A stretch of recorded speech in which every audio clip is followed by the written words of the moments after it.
I open a new page. I advance my narrative by 1 week. The history of the interval which I thus pass over must remain unrecorded. My heart turns faint, my mind sinks in darkness and confusion when I think of it. This must not be, if I who write am to guide, as I ought, you who read. This must not be, if the clue that leads through the windings of the story is to remain from end to end untangled in my hands. A life suddenly changed, its whole purpose created afresh, its hopes and fears, its struggles, its interests, and its sacrifices all turned at once and forever into a new direction. This is the prospect which now opens before me, like the burst of view from a mountain's top. I left my narrative in the quiet shadow of Limmeridge Church. I resume it, 1 week later, in the stir and turmoil of a London street. The street is in a populous and a poor neighborhood. The ground floor of one of the houses in it is occupied by a small newsvendor's shop, and the first floor and the second are let as furnished lodgings of the humblest kind. I have taken those 2 floors in an assumed name. On the upper floor I live, with a room to work in, a room to sleep in. On the lower floor, under the same assumed name, 2 women live, who are described as my sisters. I get my bread by drawing and engraving on wood for the cheap periodicals. My sisters are supposed to help me by taking in a little needlework. Our poor place of abode, our humble calling, our assumed relationship, and our assumed name, are all used alike as a means of hiding us in the house forest of London. We are numbered no longer with the people whose lives are open and known. I am an obscure, unnoticed man, without patron or friend to help me.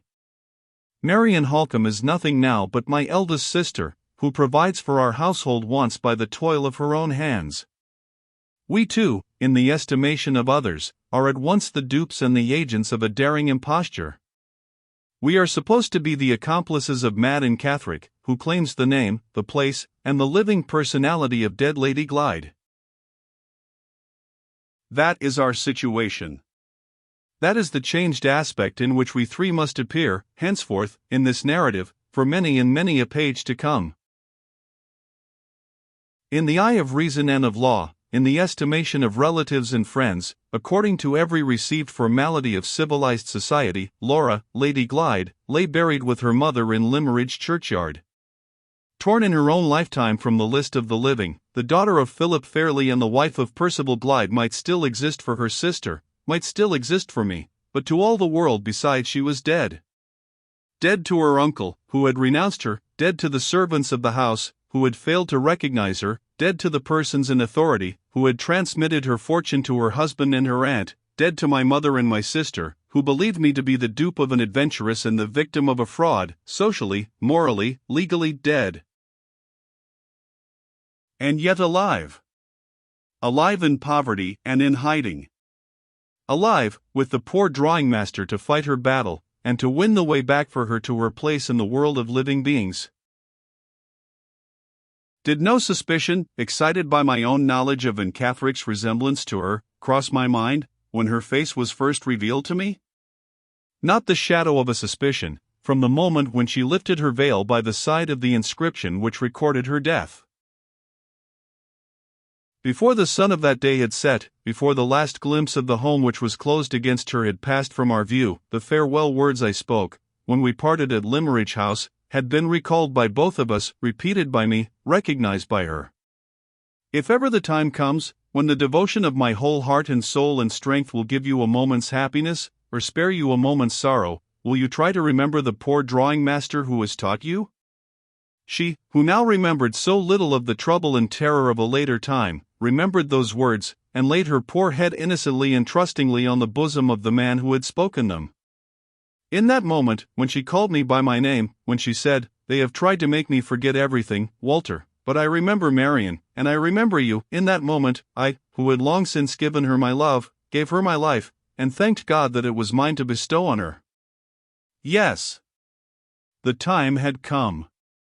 From thousands on thousands of miles away, through forest and wilderness, where companions stronger than I had fallen by my side, through peril of death thrice renewed, and thrice escaped, the hand that leads men on the dark road to the future had led me to meet that time.